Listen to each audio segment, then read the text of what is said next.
Hello everyone, আসসালামু আলাইকুম। আমি সাইফুর রহমান জুবায়ের। তো চলে আসলাম নতুন আরো একটা লাইভ ক্লাসে, এবং আজকের ক্লাসে তোমরা দেখতেই পাচ্ছ 2 থেকে 3 নাম্বার কমন পাওয়ার একটা টপিক। খুবই খুবই গুরুত্বপূর্ণ একটা টপিক, পাকিস্তান আমল ও মুক্তিযুদ্ধ, যেখান থেকে প্রতি বছরই আহ, যদি আমি বলি ঢাকা ইউনিভার্সিটির কথা, জাহাঙ্গীরনগর ইউনিভার্সিটির কথা, চট্টগ্রাম বিউপি, সব জায়গায় কিন্তু অ্যাটলিস্ট একটা প্রশ্ন অবশ্যই থাকবে। বাট নর্মালি 2 থেকে 3 মার্ক থাকে।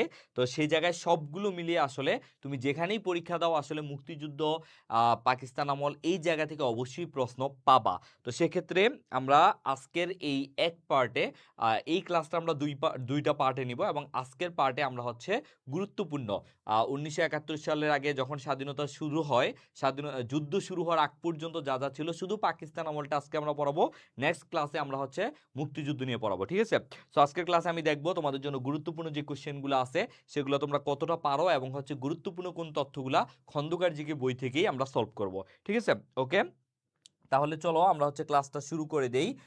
দেখো, প্রথম কোশ্চেনটা হচ্ছে, স্বাধীন পাকিস্তানের প্রথম গভর্নর জেনারেল কে ছিলেন? Mohammad Ali Jinnah, Liaquat Ali Khan, Lord Wavell, Lord Mountbatten. স্বাধীন পাকিস্তানের প্রথম গভর্নর জেনারেল, এবং বর্তমানে এই কোশ্চেনটা আসার একটু রিজন আছে, দ্যাটস ওয়াই এই কোশ্চেনটা আমি আশাবাদী যে তোমরা এটা সবাই পারবা। সো সবাই একটু ধপধপ একদম জমজমাট অ্যান্সার করে ফেলো, ঠিক আছে? সবাই সবাই একটু অ্যান্সার দিয়ে ফেলো, এবং এই অ্যান্সারের পাশাপাশি আমাদের আর কি কি জানতে হবে সেগুলো আমি বিস্তারিত জানিয়ে দেবো, ঠিক আছে? সো আজকের পাকিস্তান আমল ও মুক্তিযুদ্ধ সবার এই ক্লাসটা করা লাগবে। এই এত বড় তথ্য, এত ইতিহাস থেকে আসলে এত তথ্য আমাদের পড়া লাগবে না। যেই তথ্যগুলো আমাদের পড়া লাগবে সেই তথ্যগুলোই আজকে আমি তোমাদের পড়াবো, ঠিক আছে? ওকে, এমএসটি রিয়ামণি বলছে আসসালামু আলাইকুম ভাইয়া। ওয়ালাইকুম আসসালাম। সবাই সবাই একটু কি করবা, ক্লাসটা শেয়ার করে দাও, আর হচ্ছে বন্ধুদেরকে মেনশন করে দাও, ঠিক আছে? সবাই সবাই একটু ক্লাসটা শেয়ার করে দাও, বন্ধুদেরকে মেনশন করে দাও। আমি খুব খুশি হব তোমরা যদি ক্লাসটা একটু শেয়ার করে দাও, ঠিক আছে? ওকে, আমি একটু দেখতে চাই কে কে অ্যান্সারটা দিছে।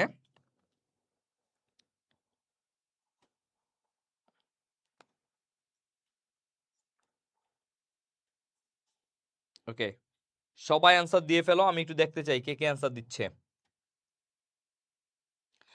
ওকে, মায়াবতী ওয়ালাইকুম আসসালাম। নাফিসা ইবনাথ, হ্যাঁ সবাই সব বন্ধুদেরকে মেনশন করে দাও। মায়াবতী বলছে ক। তানিশা ইবনাথ বলছে আসসালামু আলাইকুম ভাইয়া। ওকে, ওয়ালাইকুম আসসালাম। সো দেখো, আমি হচ্ছে এই কোশ্চেনগুলোর অ্যান্সার খুব ইজিলি তোমাদেরকে বুঝিয়ে দিচ্ছি। প্রথমেই দেখো, আমি যদি বলি, এই যে দেখো,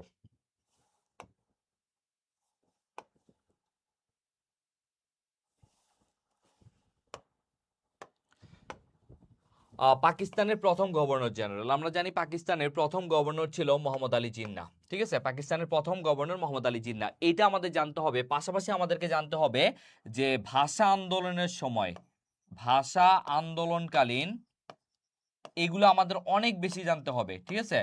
ভাষা আন্দোলনকালীন, আমরা তো তখন আর পশ্চিম পাকিস্তান ছিলাম না, পূর্ব পাকিস্তানের মুখ্যমন্ত্রী কে ছিল? পূর্ব পাকিস্তানের মুখ্যমন্ত্রী কে ছিল, এইটা আমাদের জানতে হবে।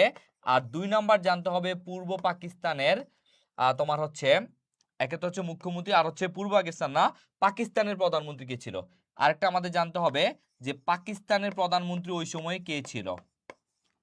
পাকিস্তানের প্রধানমন্ত্রী, এই 2টা তথ্য আমাদেরকে জানতে হবে।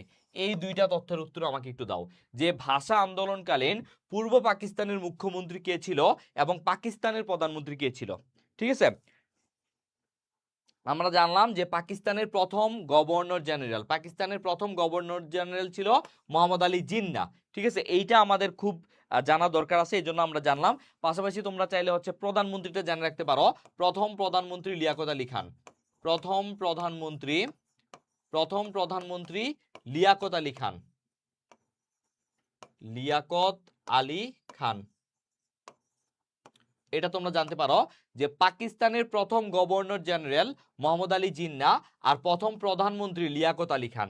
এই 2টার পাশাপাশি আমাদের যে 2টা জানতে হবে সেটা হচ্ছে ভাষা আন্দোলনকালীন পূর্ব পাকিস্তানের মুখ্যমন্ত্রী এবং হচ্ছে পাকিস্তানের প্রধানমন্ত্রী কে ছিল, মানে 1952 সালে যখন ভাষা আন্দোলন চলতেছিল তখন কে ছিল। হ্যাঁ, সবাই সবাই একটু অ্যান্সার করো, সবাই একটু অ্যান্সার করো।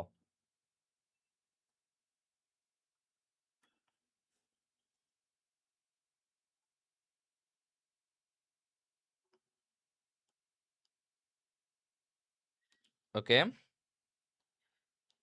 হ্যাঁ, ওয়ালাইকুম আসসালাম। সবাই একটু ক্লাসটা শেয়ার করো আর অ্যান্সারটা দিয়ে দাও, ঠিক আছে? ওকে, তাহলে দেখো পূর্ব পাকিস্তানের মুখ্যমন্ত্রী তখন ছিল নুরুল আমিন। কি ছিল? নুরুল আমিন। এটা আমাদের জানতে হবে অনেক বেশি। ভাষা আন্দোলনকালীন পূর্ব পাকিস্তানের মুখ্যমন্ত্রী। আর পাকিস্তানের প্রধানমন্ত্রী ছিল খাজা নাজিমুদ্দিন। খাজা নাজিমুদ্দিন। এই খাজা নাজিমুদ্দিন আবার ছিল বাংলাদেশ যখন পূর্ব পাকিস্তান হইছে 1947 সালে, তখন তিনি মুখ্যমন্ত্রী ছিল, প্রথম মুখ্যমন্ত্রী। তখন তিনি পূর্ব বাংলার প্রথম মুখ্যমন্ত্রী ছিল খাজা নাজিমুদ্দিন। আর পরবর্তীতে তিনি পাকিস্তানের প্রধানমন্ত্রী হয় এবং পূর্ব পাকিস্তানে তখন মুখ্যমন্ত্রী ছিল নুরুল আমিন। সো এই কয়টা তথ্য আমাদেরকে অনেক ভালো মতো জানতে হবে। তোমরা চাইলে একটা স্ক্রিনশট রাখতে পারো যে স্বাধীন পাকিস্তানের প্রথম গভর্নর জেনারেল ছিল মোহাম্মদ আলী জিন্নাহ, আর প্রথম প্রধানমন্ত্রী ছিল লিয়াকত আলী খান। এগুলো কিন্তু শুধু পাকিস্তানের, মানে whole Pakistan, Paschim Pakistan and পূর্ব পাকিস্তান। আর আমি যদি বলি শুধু পূর্ব পাকিস্তানে 1952 সালে ভাষা আন্দোলনকালীন প্রধানমন্ত্রীকে প্রধানমন্ত্রী তো না, মুখ্যমন্ত্রী।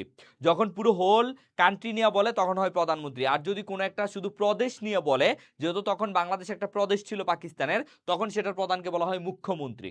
যেমন তোমরা দেখবা ইন্ডিয়াতে যদি দেখো, ইন্ডিয়ার প্রধানমন্ত্রীকে নরেন্দ্র মোদী। কিন্তু তুমি যদি দেখো পশ্চিমবঙ্গ একটা রাজ্য, সে রাজ্যের যে প্রধান তাকে কি বলা হয়? তাকে বলা হয় মুখ্যমন্ত্রী। ঠিক সেম অবস্থা, যখন পুরো পাকিস্তানের প্রধানমন্ত্রী ছিল হচ্ছে খাজা নাজিমুদ্দিন, আর তখন এই পূর্ব বাংলার মুখ্যমন্ত্রী ছিল নুরুল আমিন। ঠিক আছে, এটা হচ্ছে অবস্থা। হ্যাঁ, প্রধানমন্ত্রী খাজা নাজিমুদ্দিন আর মুখ্যমন্ত্রী হচ্ছে নুরুল আমিন। এটা কোন এক্সামের কোশ্চেন সলভ করাচ্ছেন ভাইয়া? এটা কোনো এক্সামের কোশ্চেন সলভ করাচ্ছি না, এটা হচ্ছে আমি তোমাদের পড়া দিছিলাম যে পাকিস্তান আমলে মুক্তিযুদ্ধ নিয়ে, তো আজকে সেই পড়ার উপর থেকে কোশ্চেন সলভ করাচ্ছি, ঠিক আছে? ওকে, তারপরে আমরা হচ্ছে পরের কোশ্চেনটা দেখি। এগুলো হচ্ছে তোমরা যারা খন্দকার জিকে বই কিনছো তাদের জন্য এগুলো হচ্ছে স্পেশাল ক্লাস। সাধারণ জ্ঞানের সর্বোচ্চ কমন পেতে এখনই সংগ্রহ করো খন্দকার জিকে, এবং এই বইটা থেকে আমি তোমাদের 1 তারিখ থেকে 30টা কয়টা প্রায় 50টা ক্লাস হইতে পারে, আর 30টা এক্সাম নিব একদম ফ্রিতে, ঠিক আছে? আর এক্সামের জন্য হচ্ছে 10 টাকা পেমেন্ট করা লাগবে। আমাদের হচ্ছে যেই অ্যাপস আছে সেই অ্যাপসে গিয়ে 10 টাকা পেমেন্ট করে আমাদের এক্সাম বেসে ভর্তি হয়ে যাও। আর মাত্র 10 টাকা, আর এই বইটা যারা কিনবা তারা এই ক্লাসগুলো একদম ফ্রি পাবা, ঠিক আছে? ওকে, এইবার আসো, সর্বদলীয় রাষ্ট্র ভাষা সংগ্রাম কমিটি গঠিত হয় কবে?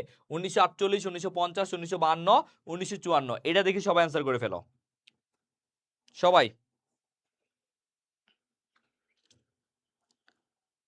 সর্বদলীয়, এটা কিন্তু অনেক অনেক বেশি পরীক্ষায় আসে, এই প্রশ্নটা অনেক বেশি পরীক্ষায় আসে। সো সবাই একটু এটা সলভ, এটার অ্যান্সারটা দাও, এবং সবাই একটু ক্লাসটা শেয়ার করে দাও, সবাই ক্লাসটা শেয়ার করে দাও। ওকে,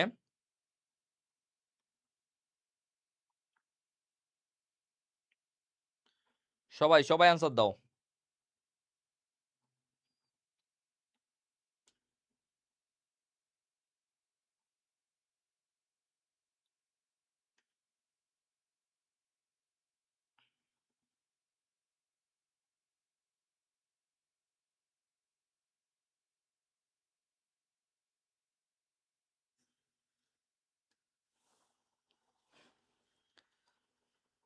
ওকে, সবাই বলতেছে 1952, কেউ কেউ বলতেছে আবার 1948। আচ্ছা, এটা, আচ্ছা ডেটটা কেউ জানবা? কারণ ডেটটা এখানে সবচেয়ে ইম্পর্টেন্ট, কত তারিখ, এটা অনেক বেশি ইম্পর্টেন্ট।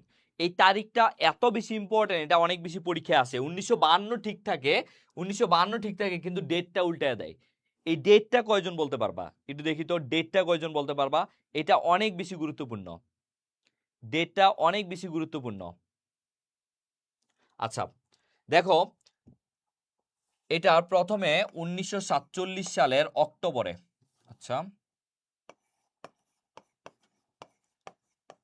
অক্টোবর 1947 রাষ্ট্রভাষা সংগ্রাম পরিষদ নামে হয়। রাষ্ট্রভাষা সংগ্রাম পরিষদ, রাষ্ট্রভাষা সংগ্রাম পরিষদ নামে হয়। তারপর 1948 সালে সেম জিনিসটাই আবার দ্বিতীয়বার হয়।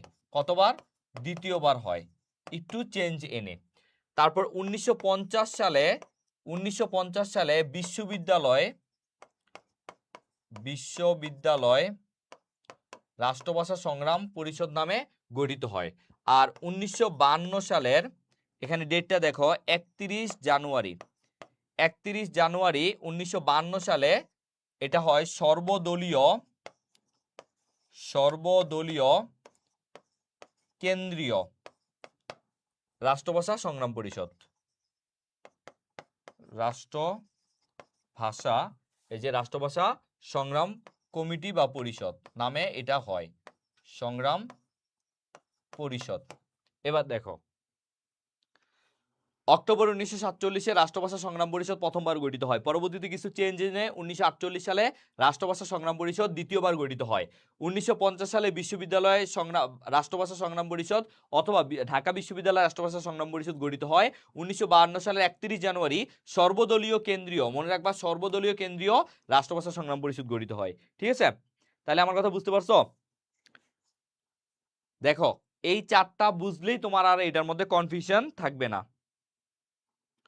সবাই দেখো বুঝতে পারছো কিনা? হ্যাঁ, যারা যারা 1952 বলছো, হ্যাঁ তাদের অ্যান্সারটা ঠিক আছে, 31 জানুয়ারি 1952। কিন্তু কিভাবে 1952 হইলো সেটা তো আসলে বোঝা লাগবে, তাই না? অক্টোবর 1947 রাষ্ট্রভাষা সংগ্রাম পরিষদ, 1948 সালে রাষ্ট্রভাষা সংগ্রাম পরিষদ দ্বিতীয়বার, 1950 সালে বিশ্ববিদ্যালয় রাষ্ট্রভাষা সংগ্রাম পরিষদ, 1952 সালে 31 জানুয়ারি মনে রাখতে হবে, 31 জানুয়ারি সর্বদলীয় কেন্দ্রীয় রাষ্ট্রভাষা সংগ্রাম পরিষদ গঠিত হয়। ঠিক আছে, ওকে। হ্যাঁ, আমি সবাইকে একটু রিকোয়েস্ট করব, সবাই একটু ক্লাসটা শেয়ার করে দাও আর বন্ধুদেরকে মেনশন করে দাও। ঠিক আছে, খুবই খুবই গুরুত্বপূর্ণ একটা ক্লাস আজকের এই ক্লাসটা। এবং এখান থেকে আজকের ক্লাস করার পরে মুক্তিযুদ্ধ বা পাকিস্তান আমল নিয়ে ইনশাল্লাহ তোমার আর কোনো কনফিউশন থাকবে না। ঠিক আছে, ওকে, এটা আশা করি শেষ। এবার চলো আমরা হচ্ছে নেক্সট কোশ্চেনে যাচ্ছি। নেক্সট প্রশ্ন দেখো, পূর্ববঙ্গ জমিদারি দখল, এটা একটু আমাদের জানতে হবে, এটা একটু গুরুত্বপূর্ণ। পূর্ববঙ্গ জমিদারি দখল ও প্রজাস্বত্ব আইন কবে প্রণীত হয়? এটা শুধু ডেটটা আমাকে জানবা, বা এই পূর্ব বাংলায় জমিদারি প্রথা কবে উচ্ছেদ হয়? পূর্ব বাংলায় জমিদারি প্রথা কবে উচ্ছেদ হয়, বা পূর্ব পাকিস্তানে। ঠিক আছে, এটা একটু দেখি পারো কিনা। পূর্ববঙ্গে জমিদারি দখল ও প্রজাস্বত্ব আইন কবে প্রণীত হয়? এই প্রশ্নটা মাঝে মাঝে আসে, বিসিএসও আসে, জাহাঙ্গীরনগরে বিশেষ করে আসে এবং চট্টগ্রামে আসে। ঠিক আছে, ঢাবিতে একটু কম আসে, বাট তারপরে মাঝে মাঝে চলে আসতে পারে। তো সবাই একটু কোশ্চেনটা সলভ করে ফেলো। ওকে, পূর্ববঙ্গ জমিদারি দখল ও প্রজাস্বত্ব আইন এবং হচ্ছে বাংলাদেশ জমিদারি প্রথা উচ্ছেদ হয় কবে? ওকে, আমি দেখতে পাচ্ছি অনেকেই হচ্ছে ক্লাসটা শেয়ার করে দিছে এবং বন্ধুদেরকে মেনশন করে দিছে। তোমাদের প্রতি আমি কৃতজ্ঞ এবং তোমরা হচ্ছে ক্লাসটা খুব ভালো করে করো, ইনশাল্লাহ এটা তোমাদেরকে খুব কাজে দিবে।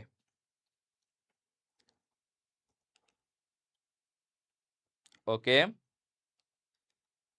আচ্ছা, সো এটার অ্যান্সারটা হবে অ্যাকচুয়ালি 1950, এটা অনেকেই জানো না। এটার অ্যান্সারটা হবে 1950 সাল। ঠিক আছে, পূর্ববঙ্গ জমিদারি দখল ও প্রজাস্বত্ব আইন এটা হচ্ছে 1950 সালে হয় এবং জমিদারি প্রথা উচ্ছেদ হয়। জমিদারি প্রথা উচ্ছেদ হয়, জমিদারি প্রথা উচ্ছেদ, এই জন্য এটা হচ্ছে তোমরা ভালো করে মনে রাখবা, এটা 1950 সালে হয়। ঠিক আছে, খুবই গুরুত্বপূর্ণ।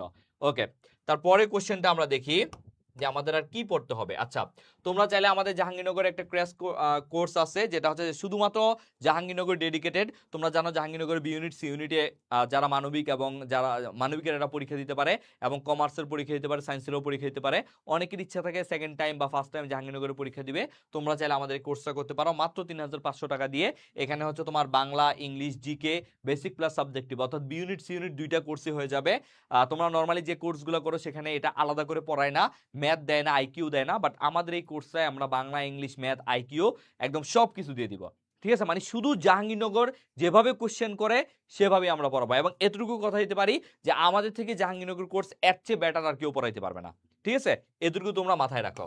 ওকে, এবার আসো, এবার দেখো কিসের ভিত্তিতে পূর্ব বাংলায় ভাষা আন্দোলন হয়েছিল? অনেক বেশি গুরুত্বপূর্ণ। এই ভাষা আন্দোলন থেকে একটা প্রশ্ন লিখে রাখো, একটা প্রশ্ন হবে। কারণ এখন মুক্তিযুদ্ধকে অনেকে মনে করে যে ভাইয়া মুক্তিযুদ্ধ থেকে তো এখন প্রশ্ন হবে না, কিন্তু না ভাইয়া, তুমি যদি গত বছর ঢাকা ইউনিভার্সিটি কোশ্চেন দেখো বা বিভিন্ন ইউনিভার্সিটি কোশ্চেন দেখো, প্রশ্ন কিন্তু হয়েছে।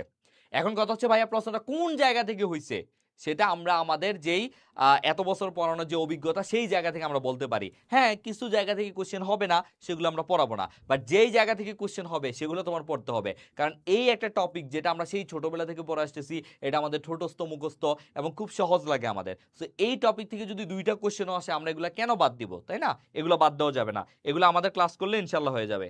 ওকে, মিম মিলি বলছে এ, সে বলছে দ্বিজাতি তত্ত্ব। তারপর হচ্ছে জিম প্রামাণিক বলছে এ, মায়াবতী বলছে ক, মমিতা ইসলাম বলছে ঘ। এটা 6 নাম্বার, আমরা 6 নাম্বার বলতেছি। তানিশা ইবনাত বলছে দ্বিজাতি তত্ত্ব। ওকে, সাদিয়া আফরিন বলছে ডি। কিসের ভিত্তিতে পূর্ব বাংলায় ভাষা আন্দোলন? আমি দেখতেছি কোশ্চেনটা করার পরে তোমাদের যে চিন্তা ভাবনা সেটা পুরো চেঞ্জ হয়ে গেছে, ঠিক আছে? এখন জাস্ট আমি তোমাদেরকে তোমরা দেখবা আসলে এটা কি হবে অ্যান্সার। কিসের ভিত্তিতে পূর্ব বাংলায় ভাষা আন্দোলন হয়েছিল? জাস্ট একটু আমি দেখি, আমি খুব মজা পাচ্ছি তোমাদের অ্যান্সার দেখে। তোমরা এতদিন ধরে মুক্তিযুদ্ধ পড়তেছ, খুব মজা পাচ্ছি।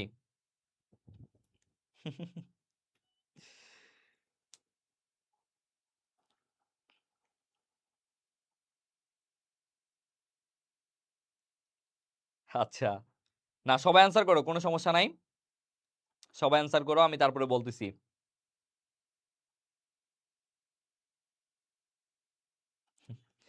আচ্ছা ঠিক আছে, তো তোমরা যারা আচ্ছা দেখো এটা অ্যাকচুয়ালি কি, তোমরা এই জিনিসটা এখনো বুঝো নাই। এখানে বলছে কিসের ভিত্তিতে পূর্ব বাংলায় ভাষা আন্দোলন হয়েছিল। এখন তোমরা যারা বলতেছিল ভাইয়া দ্বিজাতি তত্ত্ব, এটা আসলে দ্বিজাতি তত্ত্বের ভিত্তিতে তোমার পাকিস্তান ও ভারত ভাগ হয়েছে, ভাষা আন্দোলন হয় নাই। পাকিস্তান ও ভারত বিভক্তি হয়েছিল দ্বিজাতি তত্ত্বের কারণে। কিন্তু এখানে বলছে ভাষা আন্দোলন, এই ভাষা নিয়ে কি পাকিস্তান আর ভারতের মধ্যে কোনো ক্ল্যাশ হয়েছিল? না। ক্ল্যাশটা হয়েছিল কেন, ভারত পাকিস্তান ভাগ হয়েছিল কেন? সেটা হয়েছিল তোমার ধর্মের কারণে। আর আমাদের যেই ভাষা আন্দোলনটা হয়েছে সেটা কাদের মধ্যে হয়েছে? প্রথমে তোমাকে বুঝতে হবে ভাষা আন্দোলনটা কাদের মধ্যে হয়েছে। ভাষা আন্দোলনটা হয়েছে ভাই পশ্চিম পাকিস্তান আর পূর্ব পাকিস্তানের মধ্যে। পশ্চিম ভার্সেস পূর্ব পাকিস্তান, আর পশ্চিম আর পূর্ব দুইটাই তো পাকিস্তান ছিল। তাহলে এখানে তো কি, এখানে তো তোমার এই দ্বিজাতি তত্ত্ব তখন তো কোনো দরকার নাই, সামাজিক চেতনা দরকার নাই, অসাম্প্রদায়িকতা না, এখানে তো ধর্মের ইস্যুই নাই। এটা হচ্ছে বাঙালি জাতীয়তাবাদ, কারণ বাংলা ভাষা কি, ভাষাটা বাংলা। আর এটা কেন হয়েছে বাঙালি জাতীয়তাবাদ, বাঙালি জাতীয়তাবাদের কারণেই আমরা এই ভাষা আন্দোলনটা করছিলাম। এখন তুমি বলতে পারো ভাইয়া এই যে ভাষা আন্দোলন এটা আসলে কি, এবার দেখো এটা আসলে কি। এটার এইরকম অনেক কোশ্চেন হয় এই ভাষা আন্দোলন নিয়ে, জাস্ট একটু দেখো। ভাষা আন্দোলন তোমার পরীক্ষায় প্রশ্ন আসতে পারে যে ভাইয়া ভাষা আন্দোলন আসলে কি। ভাষা আন্দোলন হচ্ছে, তুমি মনে রাখবা, ভাষা আন্দোলন হচ্ছে একটা সাংস্কৃতিক আন্দোলন। ভাষা আন্দোলন কি, ভাষা আন্দোলন হচ্ছে একটা সাংস্কৃতিক আন্দোলন। এখন তুমি বলবা ভাইয়া কেন সাংস্কৃতিক আন্দোলন হইলো? কারণ আমি বলবো ভাইয়া এই যে ভাষা, ভাষাটা আসলে কি, ভাষা হচ্ছে একটা সংস্কৃতি। এই যে আমাদের নাচ গান, তারপরে হচ্ছে আমাদের অন্যান্য যেই বিভিন্ন পহেলা বৈশাখ এই যে যেগুলো আছে এগুলো কি, এগুলো হচ্ছে একটা সংস্কৃতির অংশ। ভাষা নিজেই একটা সংস্কৃতি, এই জন্য ভাষা আন্দোলনটা একটা সাংস্কৃতিক আন্দোলন, ঠিক আছে? ভাষা আন্দোলন হচ্ছে কি একটা সাংস্কৃতিক আন্দোলন। আর এই জন্য হচ্ছে, আর আমরা কি, আমরা হচ্ছে জাতি হিসেবে বাঙালি, জাতি হিসেবে বাঙালি, আর এই জন্য এটা হয়ে গেছে বাঙালি জাতীয়তাবাদ, বাঙালি জাতীয়তাবাদ। এখন তুমি বলবা ভাইয়া কেন ভাষা আন্দোলনটা হয়েছে? আমি তোমাকে বলবো দেখো, এই যে পাকিস্তান, এই তখনকার সময় যে পাকিস্তান ছিল, সেই পাকিস্তানের 56% মানুষ বাংলা ভাষাভাষী ছিল, আর উর্দু ছিল মাত্র 3%। উর্দু কত পার্সেন্ট ছিল? মাত্র 3%। তাহলে তুমি আমাকে বলো যে কোনটা আসলে রাষ্ট্রভাষা হওয়ার দাবিদার রাখে? রাষ্ট্রভাষা হওয়ার দাবি রাখে কোনটা? হওয়ার দাবি রাখে বাংলা। কিন্তু পশ্চিম পাকিস্তানের মানুষ কি করছে, তারা বাংলাকে রাষ্ট্রভাষা করতে দিবে না। তারা বলে বাংলা আসলে একটা একটা হিন্দুয়ানি ভাষা, বাংলা ভাষা এভাবে লেখলে মানে এটা এটা কি বলে পাপ হবে, এমন কিছু বলছে। এবং তারা বলছে বাংলা ভাষা কি বলে উর্দুতে এবং আরবি হরফে ইউজ করার জন্য, ঠিক আছে? এবং তারা আমাদের সংস্কৃতি বিভিন্ন ধরনের যে গান কবিতা অনেক কিছু তারা বাদ দিতে চায়, এবং এই 3% ভাষার উর্দুকে তারা রাষ্ট্রভাষা করতে চায়। ইভেন বাংলা থেকে এটাও বলা হয়েছিল যে আপনারা দুইটা কি রাষ্ট্রভাষা করেন, তারা সেটাও মানে নাই, ঠিক আছে? দেখো ভাষা আন্দোলনটা আসলে কেন হয়েছে। ভাষা আমরা জানি যে 1947 সালে কি হয়েছে, ইন্ডিয়া আর পাকিস্তান নামে দুইটা রাষ্ট্র গঠিত হয়েছে। কয়টা? ইন্ডিয়া পাকিস্তান। পাকিস্তান হয় 14 আগস্ট, এই যে আজকে আবার ইন্ডিয়ার পাকিস্তানের ফাইনাল কিছুক্ষণ পরে। আর ইন্ডিয়া কবে? ইন্ডিয়া হয় 15 আগস্ট। তাইলে দেখো দিন কিন্তু একটাই। রাত 12টা যখন ঘোষণা দিছে তখন হচ্ছে রাত 12টা। তো রাত 12টার কিছুক্ষণ আগে ঘোষণা দিছে পাকিস্তানেরটা, আর কিছুক্ষণ পরে ঘোষণাটা দিছে ইন্ডিয়া। তো ওই যে রাত 12টার হেরফের, এই জন্য এটা হয়ে গেছে 14 আগস্ট, আর 14 আগস্ট, আর এটা হয়ে গেছে 15 আগস্ট। কিন্তু ঘোষণাটা দিছিল কিন্তু একই সময়ের মধ্যে, শুধু কিছু মিনিটের ব্যবধানে সেটা 14 আর 15 আগস্ট হয়ে গেছে।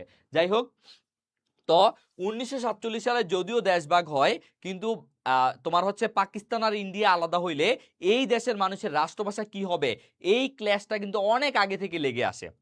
এই জন্য 1937 সালে প্রথম আমাদের যে হচ্ছে শেরেবাংলা একে ফজলুল হক, তিনি কিন্তু এটা বিরোধিতা করছে যে রাষ্ট্রভাষা অবশ্যই দাপ্তরিক ভাষা হিসেবে পাকিস্তানিরা উর্দুকে প্রমোট করতে চাইছে, কিন্তু এই শেরেবাংলা একে ফজলুল হক বলছে না, কোনোভাবেই তোমার হচ্ছে উর্দুকে দাপ্তরিক ভাষা হিসেবে করা যাবে না। শেষ। তারপরে 1947 সালে আবার এটা নিয়ে কাহিনী শুরু হয়েছে, বিভিন্ন বই হয়েছে, পাকিস্তানের রাষ্ট্রভাষা বাংলা নাকি উর্দু, হ্যাঁ অনেক কিছু হয়েছে। এবং সেই সময়ে আমাদের যে তোমার হচ্ছে তোমরা জানো তিনি বলছিল যে বাংলা ভাষাবিদ, তিনি বলছিল হচ্ছে যে এই দেশের মানুষ হিন্দু নাকি মুসলমান তার চেয়ে বড় সত্য হচ্ছে আমরা বাঙালি। আমরা হিন্দু নাকি মুসলমান তার চেয়ে বড় সত্য কি, আমরা হচ্ছে বাঙালি। এই কথা বলছিল হচ্ছে তোমার এই যে কি বলে ডক্টর মোহাম্মদ শহীদুল্লাহ। ঠিক আছে, তো এই আমরা হিন্দু নাকি বাঙালি তার চেয়ে বড় সত্য আমরা বাঙালি, এই কথাটা কে বলছে? ডক্টর মোহাম্মদ শহীদুল্লাহ বলছে। কত সালে বলছে? 1947 সালে বলছে। এটা অনেক বেশি পরীক্ষায় আসে। ঠিক আছে, ডক্টর মোহাম্মদ শহীদুল্লাহ, দেখবা এই প্রশ্নটা অনেক বেশি পরীক্ষায় আসে যে আমরা হিন্দু নাকি মুসলমান তার চেয়ে বড় সত্য আমরা বাঙালি, এই উক্তিটা কার? এটা হচ্ছে ডক্টর মোহাম্মদ শহীদুল্লাহ। তারপরে তোমরা জানো এই যে পাকিস্তানের অনেক কিছু হয়েছে। ধীরেন্দ্রনাথ দত্ত হচ্ছে এটা নিয়ে অনেক কিছু বলছে 1948 সালের দিকে। তারপরে হচ্ছে 1948 সালে 23শে ফেব্রুয়ারি গণপরিষদ অধিবেশন বসছিল, সেখানে ধীরেন্দ্রনাথ দত্ত এটার বলছিল যে উর্দুর পাশাপাশি বাংলাকে রাষ্ট্রভাষা করা হোক। ঠিক আছে, অনেক কিছু হয়েছে পরবর্তীতে। এই ভাষা আন্দোলনে মোট 4টা ফেজ ছিল। ভাষা আন্দোলনে কয়টা ফেজ ছিল? মোট 4টা ফেজ ছিল। যেমন 1947-এ একটা, তারপরে 1948-এ একটা, তারপর 1949-এ একটা, এবং চূড়ান্ত পর্যায়ে ছিল 1952 সাল। এই 4টা ভাগে ভাষা আন্দোলনকে কিন্তু ভাগ করা হয়। ঠিক আছে ভাইয়া, উর্দু করলেই ভালো হইতো, কারণ বাংলাদেশের সবাই এখন হিন্দি উর্দু বলতে পারে। তাইলে বলতা যে ভাইয়া ইংলিশ হইলেই ভালো হইতো, তাই না? হিন্দি উর্দু এগুলো তো সবাই বলতে পারে, তাইলে বাংলা বাংলা বলা কি খুব কঠিন? অবশ্যই না। এখন তুমি যদি উর্দু যারা আছে তাদেরকে যদি বলো যে আপনারা বাংলাতে কথা বলেন, তারা কি বলবে? তুমি যদি যারা ইংরেজ তাদেরকে যাই যদি বলো যে আপনারা এখন থেকে বাংলায় কথা বলেন, তারা কি মানবে? অবশ্যই না। তো আমার এই এলাকার যারা বাঙালি আছে তারা বাংলায় কথা বলে, তাহলে কেন আমরা অন্য একটা ভাষায় আমরা কথা বলবো? তাই না? তো নিজের এই যে নিজের ভাষা, নিজের সংস্কৃতির প্রতি যে গভীর মমত্ববোধ, এইটাই হচ্ছে বাঙালি জাতীয়তাবোধ। এটাই হচ্ছে বাঙালি জাতীয়তাবোধ। এবং এই জন্য এই ভাষার জন্যই কিন্তু 1952 সালে 21শে ফেব্রুয়ারি একটা কি হয় তোমার হচ্ছে ভাষা আন্দোলন হয়। এবং বাকিটা তো তোমরা জানোই, তাই না? তারপরে আমরা ধীরে ধীরে আগাই। ওকে, তারপর তোমরা কি বলছো দেখি। না, ভাষা কেন উর্দু হবে? আমরা আমাদের নিজস্ব ভাষা আছে, নিজস্ব সংস্কৃতি আছে। এখন আমি যদি তোমাকে বলি তুমি ওয়েস্টার্ন ড্রেস পরে ঘুরো, তুমি কি ঘুরবা? অবশ্যই না। কারণ তুমি নিজস্ব তোমার নিজের যে সংস্কৃতি সেটা তো তুমি অন্যদের মতো করবা না, তাই না? সো এটা নিজস্ব ভাষা থাকতে আমি কেন অন্য দেশের ভাষা আমি হচ্ছে নিজের রাষ্ট্রভাষা হিসেবে ইউজ করব? ওকে, এবার আসো 1952 সালের 21শে ফেব্রুয়ারি বাংলা সাল কত ছিল? দেখো, যেহেতু আমরা ভাষা আন্দোলনের জন্য ভাষার জন্য আন্দোলন করছি, তাহলে এই 21শে ফেব্রুয়ারি এটা কিন্তু একটা ইংরেজি, এটা কিন্তু একটা ইংরেজি ডেট। তাহলে এটার বাংলা সালটা কত সেটা বের করো। 1952 সালের 21শে ফেব্রুয়ারি অনেক বেশি পরীক্ষায় আসে, অনেক বেশি পরীক্ষায় আসে। সবাই সবাই একটু অ্যান্সার দাও। 1952 সালে 21শে ফেব্রুয়ারি বাংলা সাল কত ছিল? এগুলা খুবই গুরুত্বপূর্ণ টপিক।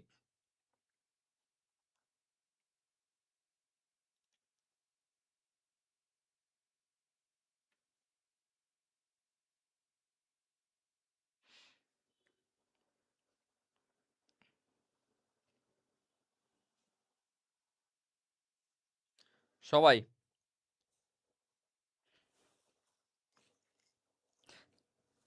সুমাইয়া আফরিন বলছে 1358, মৌমিতা ইসলাম বলছে 1358, তানিশা ইবনাথ বলছে 1358। আর কেউ নাই?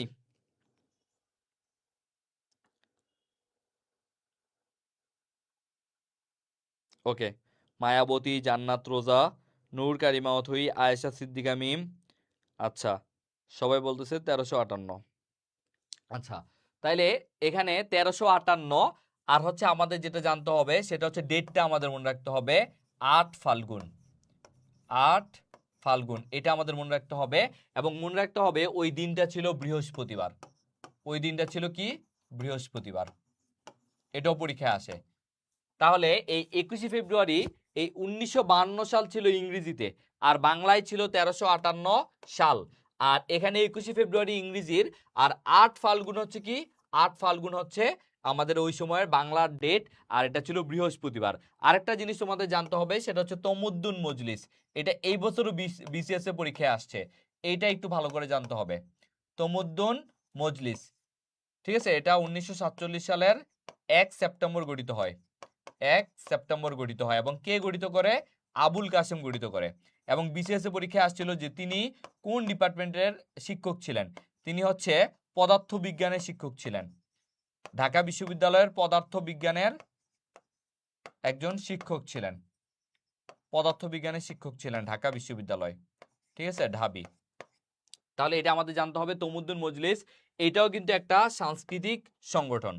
এটা কি একটা সাংস্কৃতিক, যেহেতু ভাষার জন্য সংগঠন, তাই এটাও একটা সাংস্কৃতিক সংগঠন। এবং ভাষা আন্দোলনের প্রথম সংগঠন এটা। ভাষা আন্দোলনের প্রথম সংগঠন হচ্ছে এই তমুদ্দুন মজলিস। ভাষা আন্দোলনের প্রথম সংগঠন। এটা অনেক বইতে দেখবা 2 সেপ্টেম্বর দেওয়া। তাইলে তুমি 1 সেপ্টেম্বর 2 সেপ্টেম্বর দুইটাই পড়বা, তবে এটা হচ্ছে 1 সেপ্টেম্বর, এটাও তুমি ধরতে পারো। যদি অপশন দুইটা একসাথে নাও থাকতে পারে, থাকলে 1 সেপ্টেম্বর দিবা, ঠিক আছে। ওকে,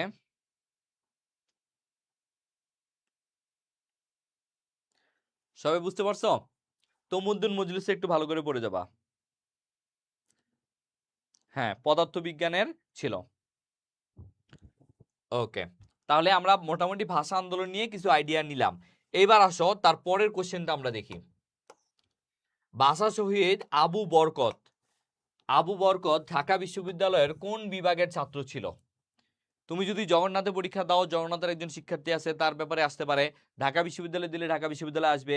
ঢাকা বিশ্ববিদ্যালয়ের বাহিরেও জাহাঙ্গীরনগর বা রাজশাহী, চট্টগ্রাম, ওই জায়গায় ঢাকা বিশ্ববিদ্যালয় নিয়ে আসে, ঠিক আছে। সো এটা তুমি যেখানেই পরীক্ষা দাও, এটা কিন্তু পরীক্ষায় আসে, অনেক বেশি আসে। সবচেয়ে বেশি বরকত নিয়ে আসে, এবং কে প্রথম হয়েছে, কে শেষে শহীদ হয়েছে, এগুলো কিন্তু পরীক্ষায় আসে। সো সবাই একটু অ্যান্সার করে ফেলো দেখি, সবাই।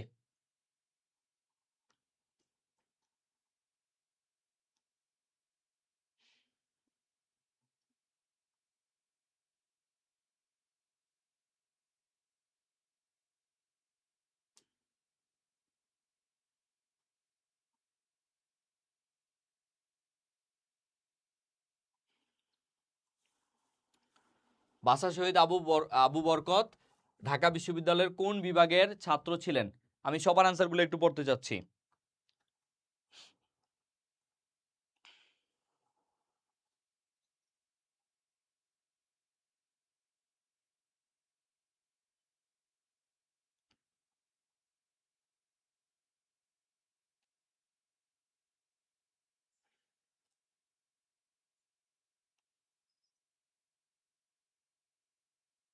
ওকে, সবাই বলতেছে এ রাষ্ট্রবিজ্ঞান, জিম প্রামাণিক, মায়াবতী, নূর কারিমা অথই, আয়শা সিদ্দিকা মিম, নূপুর। আচ্ছা, দেখো, তাহলে সবার প্রথম আসলে কে মারা গেছে এটা আমাদের জানতে হবে। সেটা হচ্ছে রফিক। সবার প্রথমে রফিক প্রথম শহীদ, এবং তিনি জগন্নাথ বিশ্ববিদ্যালয়ের ছাত্র ছিলেন, জবি ছাত্র ছিলেন। দ্বিতীয়ত জব্বার। এই জব্বার একজন হচ্ছে দর্জি ছিলেন, তিনি দ্বিতীয়ত মারা গেছে। তৃতীয় বরকত। বরকত, ঠিক আছে। বরকত হচ্ছে তোমার ঢাকা বিশ্ববিদ্যালয়ের কোন বিষয়ে? রাষ্ট্রবিজ্ঞানের ছাত্র ছিলেন, রাষ্ট্রবিজ্ঞান। এবং তার ডাকনাম ছিল অ্যাবাই বা আবাই, ডাকনাম। হ্যাঁ, এটা পরীক্ষায় আসে, ডাকনাম আবাই। এবং তার জন্ম ছিল মুর্শিদাবাদে। তারপরে পড়বা শফিউর। শফিউর তিনি 22 এপ্রিল মারা যান, মানে 22 ফেব্রুয়ারি। 21 ফেব্রুয়ারি 21 ফেব্রুয়ারি কি হয়, এই অনেকে পুলিশের গুলিতে মারা যায় এবং 22 ফেব্রুয়ারি সেটার প্রতিবাদে আন্দোলন হয়, সেই আন্দোলনে তিনি মারা যান। 22 ফেব্রুয়ারি শহীদ। তারপরে আমরা জানবো সালাম, শহীদ সালাম। এই সালাম হচ্ছে সবার শেষে শহীদ হন। সালাম শেষ শহীদ, শেষ শহীদ। তিনি যদিও 21 তারিখ আহত হন, 7 এপ্রিল শহীদ হন, 7 এপ্রিল মৃত। তাইলে সবার শেষ কে? সালাম, শেষ শহীদ 7 এপ্রিল। আর ওহিউল্লাহ ছিলেন, ওহিউল্লাহ। তারপরে একটা বাচ্চা ছিল 9 বছর বয়সের। কয় বছর বয়সের? 9 বছর বয়সের। তাহলে এগুলো একটু ভালো করে পড়তে হবে, ঠিক আছে? ওহিউল্লাহ। তারপরে হচ্ছে তোমার ওহিউল্লাহ কি ছিল? সর্বকনিষ্ঠ। ওহিউল্লাহ ছিল সর্বকনিষ্ঠ। আর একজন হচ্ছে তোমার রিক্সা চালক ছিল, তার নাম ছিল আউয়াল। আউয়াল ছিল রিক্সা চালক। এগুলা সবগুলা জানতে হবে। আউয়াল হচ্ছে রিক্সা চালক। আর ওহিউল্লাহ ছিল সর্বকনিষ্ঠ, মাত্র তার কত? 9 বছর ছিল। সর্বকনিষ্ঠ শহীদ 9 বছরের মতো, ঠিক আছে? তাহলে এগুলো আমাদের জানতে হবে। রফিক প্রথম শহীদ, জবি ছাত্র মানে জগন্নাথ বিশ্ববিদ্যালয়। জব্বার দর্জি ছিল বরকত, ঢাকা বিশ্ববিদ্যালয়ের রাষ্ট্রবিজ্ঞানের শিক্ষার্থী ছিল, ডাকনাম আবাই। শফিউর 22 ফেব্রুয়ারি শহীদ। সালাম শেষ শহীদ 7 এপ্রিল মৃত। এবং হচ্ছে তোমার ওহিউল্লাহ সর্বকনিষ্ঠ শহীদ 9 বছর। আউয়াল রিক্সা চালক। সবাই বুঝতে পারছো?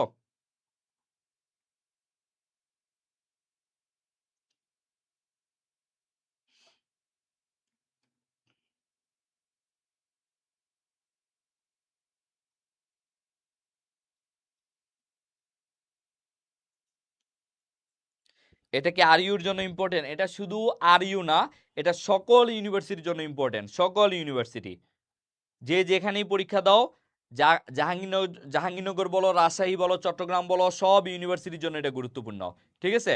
সব ইউনিভার্সিটির জন্য এটা গুরুত্বপূর্ণ। ওকে, তাহলে একটা স্ক্রিনশট নাও। যদি কেউ মনে করো এইভাবে সাজানো নাই কারো কাছে, তাহলে একটা স্ক্রিনশট নিতে পারো, ঠিক আছে? একটা স্ক্রিনশট নাও।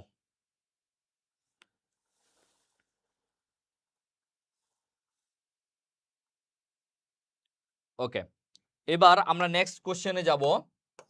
দেখো, এই যে এবার আমরা একটু যুক্তফ্রন্টে যাব। 1954 সালের নির্বাচনে যুক্তফ্রন্ট কতটি আসনে জয়লাভ করছিল? যুক্তফ্রন্ট সম্পর্কে আমাদের একটু জানতে হবে। যুক্তফ্রন্ট কি, যুক্তফ্রন্ট কারা করছিল, যুক্তফ্রন্টে কয়টা আসন পাইছে, এগুলো আমাদের একটু জানতে হবে, ঠিক আছে? সো এটা তো বললাম, রাজশাহী, চট্টগ্রাম সব ইউনিভার্সিটির জন্য এটা গুরুত্বপূর্ণ। এই পাকিস্তান আমল মুক্তিযুদ্ধ থেকে তুমি 2টা প্রশ্ন মাস্ট পাবা, ঠিক আছে? সো সবাই একটু অ্যান্সার করে ফেলো। যুক্তফ্রন্ট কয়টা আসন পাইছিল যুক্তফ্রন্ট?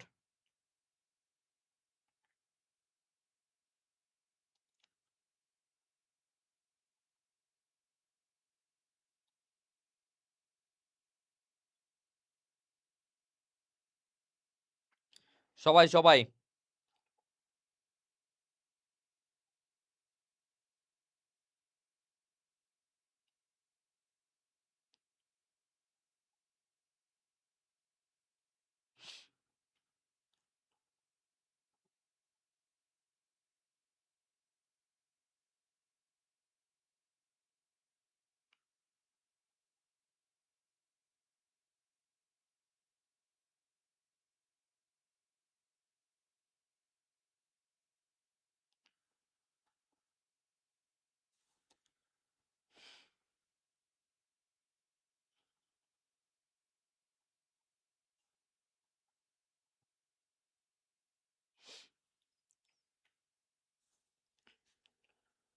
তোমরা সবাই আসলে অ্যান্সার দিচ্ছ না, যাই হোক। ওকে, 223টা বলছো। এখন কথা হচ্ছে ভাইয়া, দেখো টোটাল আসন ছিল কয়টা? টোটাল আসন ছিল 309টা। টোটাল, হ্যাঁ, টোটাল আসন ছিল 309টা। তার মধ্যে যুক্তফ্রন্ট কয়টা পায়? যুক্তফ্রন্ট পায় 215টা আর হচ্ছে 8টা, টোটাল 223টা। টোটাল কয়টা পাইছে? 223টা পাইছে। বুঝতে পারছো? টোটাল পাইছে 223টা। তাইলে আমরা জানলাম যে টোটাল আসন ছিল 309টা পূর্ব বাংলায়। পূর্ব বাংলায় টোটাল আসন ছিল 309টা। তার মধ্যে মুসলিমদের জন্য 237টা, মুসলিমদের জন্য 237টা। সেখান থেকে যুক্তফ্রন্ট পাইছে 215টা, স্বতন্ত্র 8টা। স্বতন্ত্র যারা তারা পরবর্তীতে অ্যাড হয়েছে 8টা, টোটাল 223টা টোটাল পাইছে। আর মুসলিম লীগ সেখানে পাইছে মাত্র 9টা। মুসলিম লীগ কয়টা পাইছে? মুসলিম লীগ পাইছে মাত্র 9টা। এটা পরীক্ষায় আসে, মানে তাদের হাতে হারিকেন ধরায় দিছে, কারণ তাদের ইয়েও ছিল হারিকেন, তাদের যে প্রতীকও ছিল হ্যারিকেন। ঠিক আছে, মুসলিম লীগ কয়টা পাইছে? মাত্র 9টা আসন পাইছে। আর যুক্তফ্রন্ট কয়টা আসন পাইছে? 309টার মধ্যে পাইছিল হচ্ছে মুসলিমদের জন্য বরাদ্দ ছিল 237টা 309টার মধ্যে। আর সেখান থেকে যুক্তফ্রন্ট পাইছে 215টা আর 8টা স্বতন্ত্র তাদের সাথে অ্যাড হয়েছে, টোটাল 223টা আসন। বুঝতে পারছো?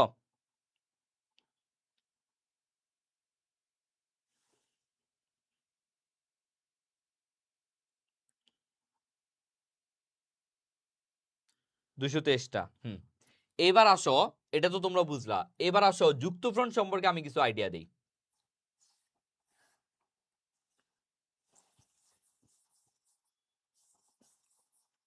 আচ্ছা, তোমরা আমাকে বলো তো যে যুক্তফ্রন্ট কত সালে গঠিত হয়েছে? তোমরা আমাকে এটা একটু বলো, যুক্তফ্রন্ট কত সালে গঠিত হয়েছে? দেখি বলো, সবাই সবাই একটু অ্যান্সারটা দাও। যুক্তফ্রন্ট কত সালে গঠিত হয়? যুক্তফ্রন্ট কত সালে গঠিত হয়? কারণ এখানে একটা প্যাচ আছে, তোমরা সালটা মিলিয়ে ফেলো, সেটা আমি একটু দেখতে চাই।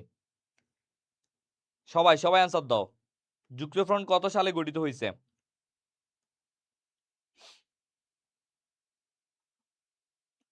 যুক্তফ্রন্ট কত সালে গঠিত হয়েছে?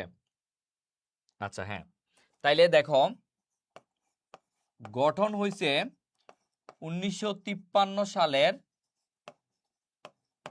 4 ডিসেম্বর। 4 ডিসেম্বর। কিন্তু নির্বাচন কবে? নির্বাচন কিন্তু 1954 সালে। মনে রাখবা, গঠন হয়েছে 1953 সালে 4 ডিসেম্বর, কিন্তু নির্বাচন কিন্তু 1954 সালে। এটা মাথায় রাখবা। গঠন 1953 সালে 4 ডিসেম্বর আর যুক্তফ্রন্ট নির্বাচন 1954। দ্বিতীয়ত জানতে হবে দল ছিল কয়টা? অনেকে বলবে 4টা, কিন্তু টোটাল দল ছিল 5টা। যুক্তফ্রন্ট যখন গঠিত হয় তখন দল ছিল 4টা। যখন যুক্তফ্রন্ট দল গঠিত হয়েছে তখন দল ছিল 4টা, কিন্তু যখন যুক্তফ্রন্ট তোমার হচ্ছে সরকারে গেছে তখন দল হয়েছে 5টা, আরেকটা দল যোগ দিছে। ঠিক আছে, তাহলে দল ছিল 5টা। এর মধ্যে তোমার ছিল আওয়ামী লীগ, তারপর হচ্ছে তোমার কৃষক শ্রমিক পার্টি, তারপর হচ্ছে তোমার গণতন্ত্রী দল, নেজামে ইসলামী, এবং আরেকটা হচ্ছে খেলা তোমার হচ্ছে কি বলে, গণতন্ত্রী, নেজামি, খেলাফতে রাব্বানি। খেলাফতে রাব্বানি, টোটাল 5টা দল। ঠিক আছে, খেলাফতে রাব্বানি সহ টোটাল 5টা দল ছিল। ওকে, তাহলে আমরা জানলাম যে যুক্তফ্রন্ট 1954 নির্বাচন হয়, গঠন হয় 1953 সালে 4 ডিসেম্বর, দল হয়েছে 5টা। কিন্তু গঠনের সময় কয়টা ছিল? গঠনের সময় ছিল 4টা। ঠিক আছে, গঠনের সময় ছিল 4টা, আর যখন সরকারে যায় তখন হয়েছে 5টা। এবং আরো একটা জিনিস গুরুত্বপূর্ণ জানতে হবে, সেটা হচ্ছে দফা। দফা ছিল তাদের 21টা। আর এই দফাটা কে লিখছে? আবুল মনসুর আহমেদ। খুব গুরুত্বপূর্ণ, আবুল মনসুর। ঠিক আছে, আবুল মনসুর। এবং প্রথম দফাটা কি ছিল? প্রথম দফাটা ছিল রাষ্ট্রভাষা বাংলা স্বীকৃতি। রাষ্ট্রভাষা বাংলা স্বীকৃতি, তারা রাষ্ট্রভাষা বাংলা স্বীকৃতি এনে দিবে। এবং ভাষা সংক্রান্ত দফা ছিল টোটাল 5টা। ভাষা সংক্রান্ত দফা ছিল টোটাল 5টা। এবং তারা বাংলা ভাষাকে, বাংলা ভাষার প্রাতিষ্ঠানিক ভাবে এনে দেওয়ার জন্য বাংলা একাডেমি প্রতিষ্ঠা করার কিন্তু কথা এখানে বলছিল। এই জন্যই কিন্তু 1955 সালে বাংলা একাডেমি প্রতিষ্ঠিত হয়। ঠিক আছে, গঠনে 1953 সালে 4 ডিসেম্বর, দল ছিল 5টা, দফা ছিল 21টা। আবুল মনসুর লিখছিল, আবুল মনসুর আহমেদ। প্রথম দফা রাষ্ট্রভাষা বাংলা স্বীকৃতি, ভাষা সংক্রান্ত দফা ছিল টোটাল 5টা। ঠিক আছে, ওকে। বুঝতে পারছো সবাই? একটু জানাও।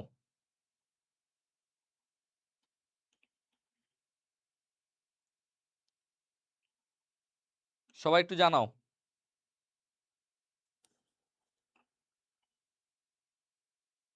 বুঝতে পারলে ডান লিখো, বুঝতে পারলে ডান লিখো। হ্যাঁ, আবুল মনসুর দফা মানে দাবি। হ্যাঁ, দফা মানে দাবি, মানে এই 21টা দাবি তারা জানাইছে।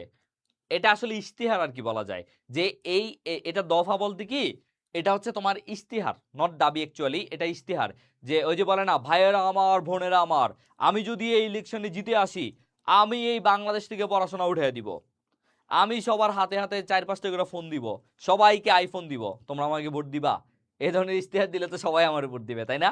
এই যে কথাগুলো বলা, যে আমি যদি ইলেকশনে জিতে আসি, তাহলে আপনাদের রাস্তাঘাট কোনো কিছু করে দিব না, স্কুল কলেজ কোনো কিছু করে দিব না, এই যে কথাগুলো বলা, যদি কেউ সত্যি কথা বলে না, এটা হচ্ছে তোমার ইশতেহার। এগুলো হচ্ছে ইশতেহার, এবং জনগণ এই ইশতেহার দেখে কিন্তু মানুষকে ভোট দেয়, যে কার ইশতেহার কত সুন্দর, কে কত সুন্দর সুন্দর ইশতেহার নিয়ে আসে। ঠিক আছে, এগুলাকে বলা হয় ইশতেহার, এবং এগুলোর উপর ইশতেহারগুলাই কয়েকটা দফা ভিত্তিক হয়। ঠিক আছে, সবাই বুঝতে পারছো? হ্যাঁ, ডান লিখো। ওকে, এইবার আসো, এই যে যুক্তফ্রন্ট সরকারটা, এটা আসলে কতদিন সাস্টেন করছে, এটা কতদিন আসলে ছিল, তাই না? আমরা তো দেখো, তোমার 1947 সালে দেশ স্বাধীন হইল, মানে হচ্ছে দুইটা দেশে ভাগ হইল, কিন্তু 1954 সালে আইসা প্রাদেশিক নির্বাচন হইল, এবং 54 সালের 8 থেকে 12 মার্চ, 8 থেকে 12 মার্চ কত সালের? 54 সালের কি হইল? নির্বাচন হইল। 8 থেকে 12 মার্চ নির্বাচন হইল। তারপর তোমার 30 এপ্রিল, অ্যাকচুয়ালি 30 এপ্রিল না,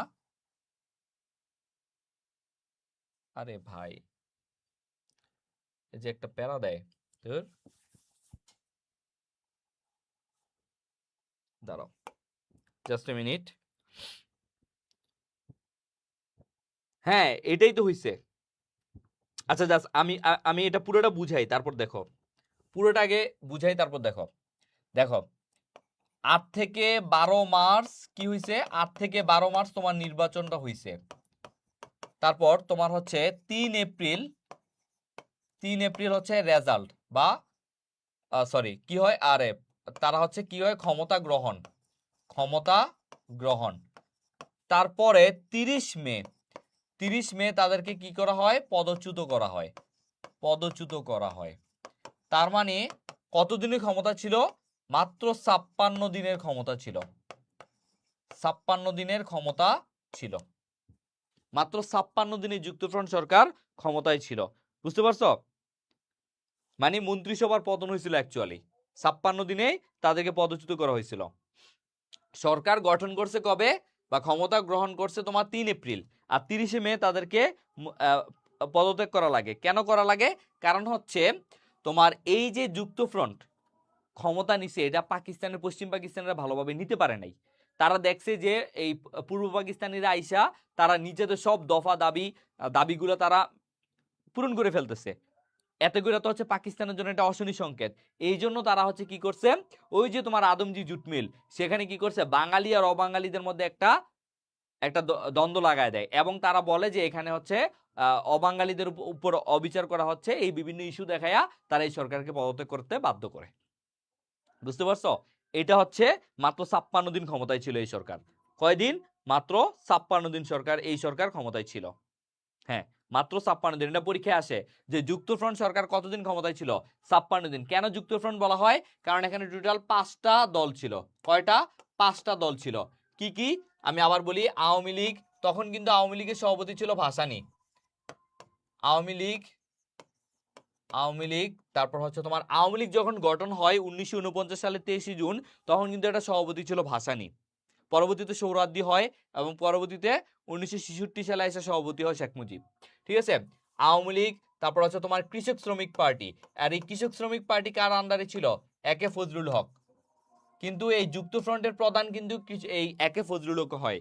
মানে যুক্তফ্রন্টের মুখ্যমন্ত্রী হিসেবে কে হয়? একে ফজলুল হক হয়।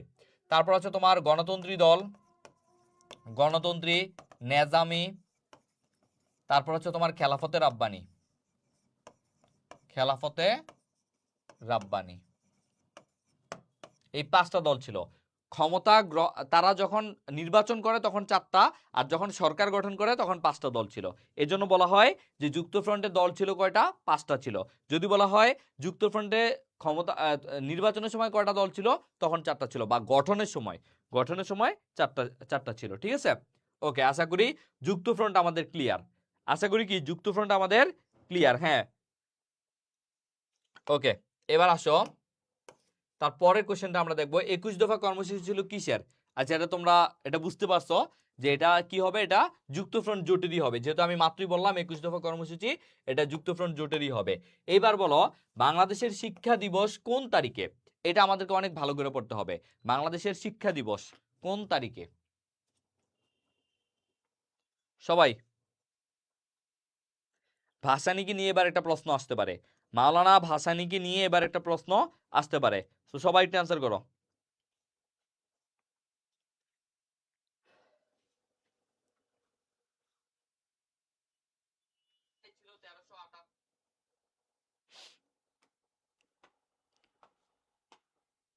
সবাই সবাই।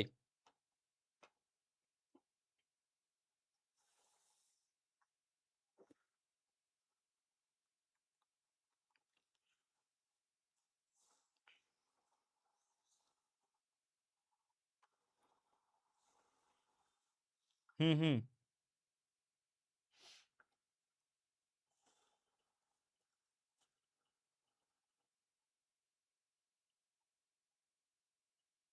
ওকে। এই তো তোমরা বুঝতে পারছো, প্রেক্ষাপটটা ধরতে পারছো। আচ্ছা, দেখো বাংলাদেশের শিক্ষা দিবস, সবার প্রথমে তোমাদের জানতে হবে শিক্ষা আন্দোলন। শিক্ষা আন্দোলন হয় কবে? শিক্ষা আন্দোলন হয় 1962 সালে। 1962 সালে। দেখো, এই শিক্ষা আইয়ুব সরকার শিক্ষা কমিশন বা শিক্ষা কমিশন একটা গঠন করে, শরীফ কমিশন। শরীফ কমিশন। এই শরীফ কমিশন গঠন হয় কবে? শরীফ কমিশন গঠন হয় 1958 সালে। কিন্তু শরীফ কমিশন রিপোর্ট দেয় কবে? রিপোর্ট দেয় হচ্ছে 1962 সালে। এই রিপোর্টে তারা এমন কথা বলে যে শিক্ষা এমন কোনো জিনিস নয় যেটা বিনামূল্যে দেওয়া যেতে পারে। অর্থাৎ এখন যেমন আমরা অনেক শিক্ষা, আমরা তোমার প্রাইমারি, তারপর হচ্ছে হায়ার, যে হায়ার এডুকেশন, এগুলো আমরা অনেক ইজিলি পাই না, খুব কম টাকায় পাই। কিন্তু তারা এটাকে, এই শিক্ষাকে তারা হচ্ছে তোমার হচ্ছে ফ্রি হিসেবে না দিয়ে তারা বলে শিক্ষা এমন কোনো জিনিস নয় যেটা ফ্রিতে দেওয়া যেতে পারে। তারা হচ্ছে অনেক খরচ অনেক বাড়ায় ফেলে। তো এটা তো আমাদের পূর্ব পাকিস্তানে সবাই নিতে পারবে না, তাই না? এই জন্য তারা আন্দোলন করে, 1962 সালে আন্দোলন করে, এবং সবচেয়ে বেশি আন্দোলনটা হয় এই 17 সেপ্টেম্বর, এবং সেদিন অনেকে মারা যায়। এই জন্য এটাকে শিক্ষা দিবস বলা হয়। 17 সেপ্টেম্বর শিক্ষা দিবস। ঠিক আছে, এই ছিল এটার কাহিনী। 17 সেপ্টেম্বর শিক্ষা দিবস। শিক্ষা আন্দোলন 1962, শরীফ কমিশন গঠন 1958, আর রিপোর্ট দেয় 1962 সালে। এই জন্য 17 সেপ্টেম্বর আন্দোলন হয়, কয়েকজন মারা যায়, এবং এই জন্য শিক্ষা দিবস 17 সেপ্টেম্বর। ঠিক আছে, পরবর্তীতে হামিদুর রহমান কমিশন গঠন করা হয়। আশা করি এটা সবাই বুঝতে পারছো। ওকে, এবার চলো আমরা নেক্সট কোশ্চেনটা দেখি। 69 গণঅভ্যুত্থান। ওকে, এর মাঝখান দিয়ে আমরা কি কি পড়বো? দেখো, প্রথম থেকে আমি যদি একটু বলি, আমরা কোনগুলা বেশি প্রায়োরিটি দিব। আরে বাবা, আয় না। ওকে, দেখো, প্রথমে আমরা পড়ব ভাষা আন্দোলন। এটা মাস্ট আমাদের পড়তে হবে, ভাষা আন্দোলন 1952। তারপর আমাদের পড়তে হবে যুক্তফ্রন্ট। আমি একটু তোমাদেরকে বলে দিই যে কোনগুলা পড়বা, সবগুলা পড়া দরকার নাই। পড়বা হচ্ছে 1954 যুক্তফ্রন্ট। তারপরে পড়বা সংবিধান, পাকিস্তানের যে প্রথম সংবিধান প্রণয়ন করা হয় সেটা হচ্ছে 1956 সালে। তারপরে পড়বা 56, তারপরে পড়বা শিক্ষা, শিক্ষা আন্দোলন, শিক্ষা আন্দোলন 1962, এটা পড়বা। তারপরে 66, 6 দফা এখন আর পড়া দরকার নাই। 69 গণঅভ্যুত্থান পড়বা, 69 গণঅভ্যুত্থান। গণ অভ্যুত্থান 1969। আর মাওলানা ভাসানী সম্পর্কে একটু ওই যে ন্যাপ বা তার টাঙ্গাইলের সন্তোষ কাকমারি সম্মেলনটা একটু পড়বা। 1957 সালে কাকমারি সম্মেলন, এটা একটু পড়বা। 1957 সালে সন্তোষে, টাঙ্গাইলের সন্তোষে এটা করছিল কাকমারি সম্মেলন, এটা একটু পড়বা। ঠিক আছে, এগুলো একটু বেশি করে পড়তে হবে, কারণ এই টপিকগুলো থেকে প্রশ্ন আসতে পারে। আর মুক্তিযুদ্ধ যেটা যুদ্ধ শুরু হওয়ার পরে, সেটা আমি পরে আগামীকালের ক্লাসে বলে দিব। তাহলে এই প্রশ্নটা আমরা যদি দেখি, 69-এর গণঅভ্যুত্থানের পটভূমিকায় লেখা উপন্যাস কোনটি? আগুনের পরশমণি, পুষ্পবৃক্ষ, বহিঙ্গ পুরাণ, প্রদোষে প্রাকৃতজন, চিলেকোঠার সেপাই। সবাই সবাই একটু অ্যান্সার করো। 6 দফা এখন আসলে আসার সম্ভাবনা তেমন নাই, ঠিক আছে, কারণ 6 দফা কিন্তু অলরেডি বিসিএস থেকেও প্রায় বাদ দিছে, সেজন্য এখান থেকে আসার সম্ভাবনা একটু কম, যেটা আসলে আমার মনে হয়। ঠিক আছে,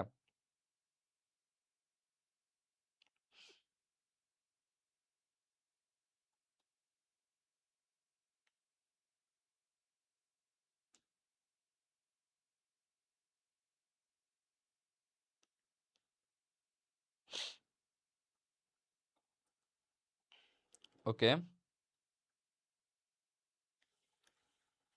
দেখো, আচ্ছা তোমরা যারা অ্যান্সার দিছো, এটা হ্যাঁ এটাই হবে, এটা হচ্ছে চিলেকোঠা সেপাই হবে, যেটা আখতারুজ্জামান ইলিয়াস লিখছে। কে লিখছে? চিলেকোঠা সেপাই, আখতারুজ্জামান ইলিয়াস, আখতারুজ্জামান ইলিয়াস। এই জায়গায় একটা প্রশ্ন আসে যে গণ অভ্যুত্থানের যে এটা কত সালে হয়? গণ অভ্যুত্থান 1969 সালে। এই জায়গায় অ্যাকচুয়ালি মোট কতজনকে আসামি করা হয়? আসামি করা হয় শেখ মুজিব সহ টোটাল 35 জন, শেখ মুজিব সহ টোটাল 35 জনকে। এবং এখানে শহীদগুলো একটু গুরুত্বপূর্ণ, যেমন আসাদ, শহীদ আসাদ, তিনি কিন্তু ঢাবির ইতিহাস বিভাগের শিক্ষার্থী, ঢাবির ইতিহাস বিভাগের শিক্ষার্থী, ইতিহাস বিভাগের শিক্ষার্থী।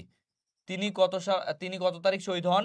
তিনি হচ্ছে 20 জানুয়ারি শহীদ হন, 20 জানুয়ারি। ঠিক আছে, আর মতিউর, এই তার নামেই কিন্তু আসাদ গেট করা হয়েছে। আগে নাম ছিল আইয়ুব গেট, আগে নাম ছিল কি?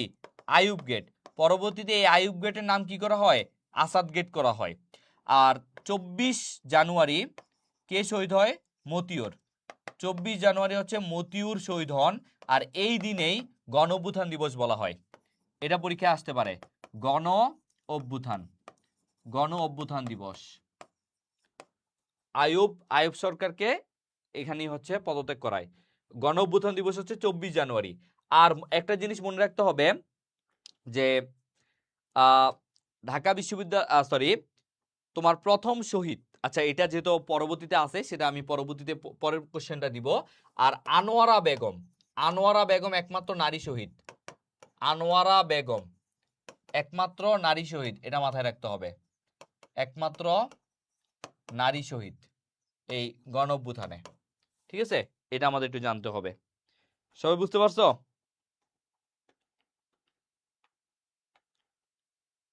ওকে, গণ অভ্যুত্থান নিয়ে আসলে অনেক কিছু এখন না পড়লেও চলবে, আবার কিছু জিনিস পড়তে হবে, সেগুলো আমি এই যে যেমন এগুলা মাস্ট পড়তে হবে।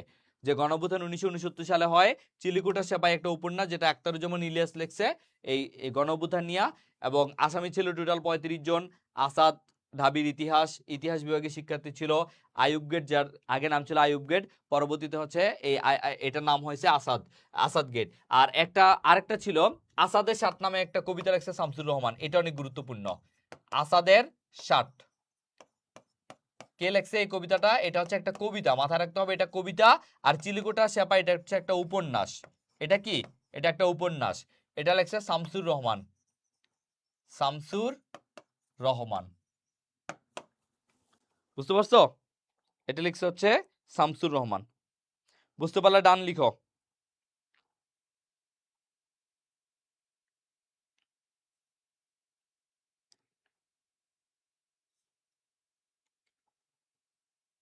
বুঝতে পারলে ডান লিখো।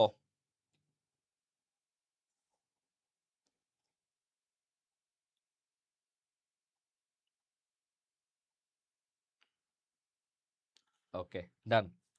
আচ্ছা, এবার আসো আমাদের পরের কোশ্চেন। এই যে বাংলাদেশের প্রথম শহীদ বুদ্ধিজীবীকে, খুবই গুরুত্বপূর্ণ, অনেকবার পরীক্ষা আসছে। যারা রাজশাহী বিশ্ববিদ্যালয়ে পরীক্ষা দিবা তোমাদের তো এটা জানা ম্যান্ডাটরি। এবার বলো তিনি কে? বাংলাদেশের প্রথম শহীদ বুদ্ধিজীবী।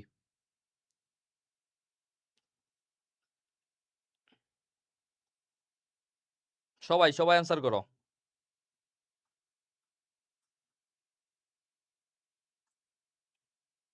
ওকে, বাংলাদেশের প্রথম শহীদ বুদ্ধিজীবী কে? গোবিন্দচন্দ্র দেব, শহীদুল্লাহ কায়সার, শামসুজ্জোহা, জহির রায়হান।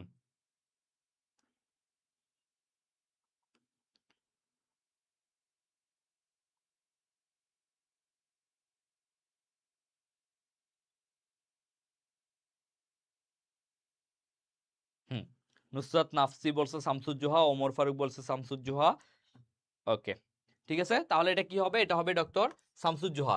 তিনি হচ্ছে রাজশাহী বিশ্ববিদ্যালয়ের প্রক্টর ছিল, রাবি প্রক্টর। আর কোন ডিপার্টমেন্টের শিক্ষক?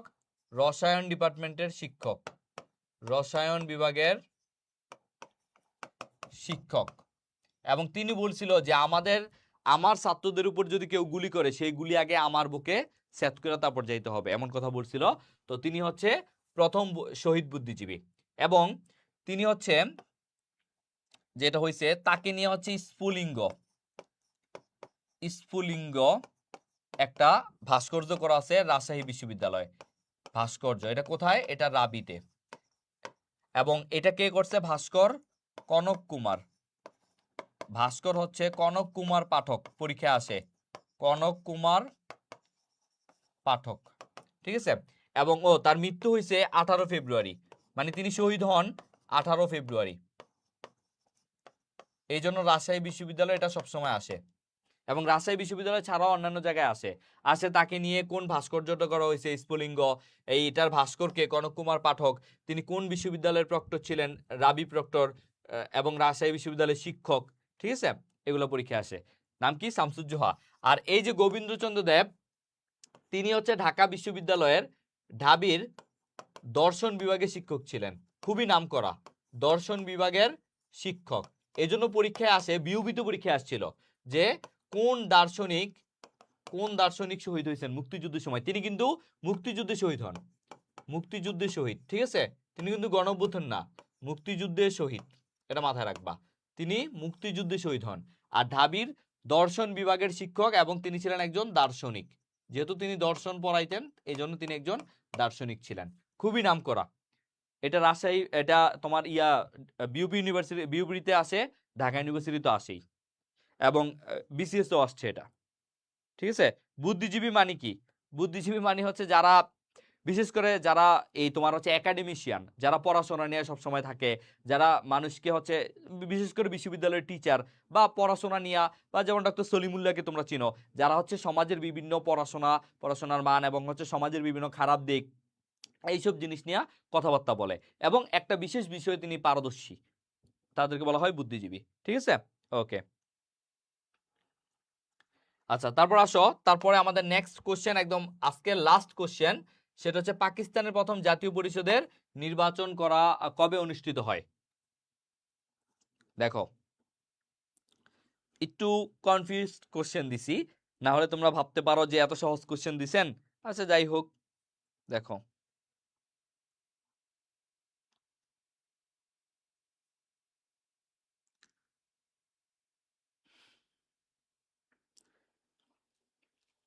এটা সবাই অ্যান্সার করবা, যেহেতু এটা লাস্ট কোশ্চেন, সো সবাই অ্যান্সার করবা।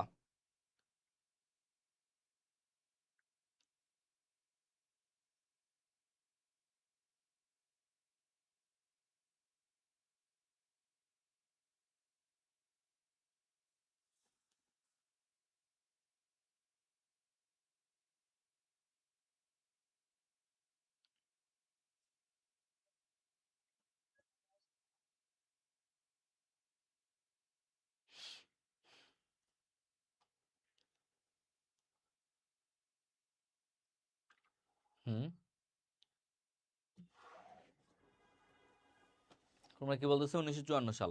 আচ্ছা, ব্যাপারটা হয়েছে, এটা বলছে প্রথম জাতীয় পরিষদ নির্বাচন, ঠিক আছে। এটা অ্যাকচুয়ালি 1970 সাল হবে। এটা 1954 আসলে না, তোমরা বই থেকে অ্যান্সার দিছো, এটা 1970 সাল হবে প্রথম জাতীয় পরিষদ। যেটা 1954 যেটা দেখছো এটা আসলে জাতীয় না, এটা প্রাদেশিক হয়েছিল, প্রাদেশিক। ঠিক আছে, প্রাদেশিক ভাবে টোটাল জাতীয় পরিষদ নির্বাচন আসলে না। জাতীয় পরিষদ নির্বাচন প্রথম 1970 সালেরটাই ছিল। ঠিক আছে, প্রথম জাতীয় পরিষদের নির্বাচন কিন্তু 1970 সালে, এটা তোমরা বইতে পড়ছো, এই জন্য তোমাদের কাছে তোমরা এটা দিছো। কিন্তু পাকিস্তানের প্রথম জাতীয় পরিষদের নির্বাচন কিন্তু 1970 সালে হয়, এটা আসলে 54 না। ঠিক আছে, এই জন্য আমি এটা দিছি। তোমরা ওই যে বইতে, এখন আমি বুঝলাম তোমরা বইতে যা দেওয়া আছে কিছু আসছে ভুল, সেগুলাই তোমরা দিয়ে ফেলো, মানে সেগুলাই তোমরা পড়ছো, এই জন্য এটা আমি কারেকশন করে দিলাম। এটা 1970 হবে। ঠিক আছে, 1970 হবে। এবং এটা কিন্তু দুই ভাগে হয়েছিল। 17 ডিসেম্বরে ইলেকশন হওয়ার কথা ছিল 1970 সালে 17 ডিসেম্বর। পরবর্তীতে উপকূলীয় ঘূর্ণিঝড় গুরকি, কিসের কারণে? ঘূর্ণিঝড় গুরকি, এই গুরকির কারণে পরবর্তীতে 17 জানুয়ারি, মানে 1971 সালের 17 জানুয়ারি 17টা আসনে, কয়টা আসনে? 17 আসনে আবার ইলেকশন হয়। সো এটা আমি নেক্সট আগামী ক্লাসে হচ্ছে আরো বিস্তারিত পড়াবো, যেহেতু এটা 1970 এবং 71 নিয়ে বিস্তারিত আমি পড়াবো। ঠিক আছে, ওকে, তাহলে আজকের মতো ক্লাসটা এখানেই শেষ করতেছি। সবাই ভালো থাকো, সুস্থ থাকো, এবং ইনশাআল্লাহ নেক্সট ক্লাসে আরো আমরা হচ্ছে এটার বাকি অংশ, মুক্তিযুদ্ধের পুরো পাঠটা পড়াই দিব। ঠিক আছে, ওকে, সো আল্লাহ হাফেজ, টাটা, সবাই পড়াশোনা করো।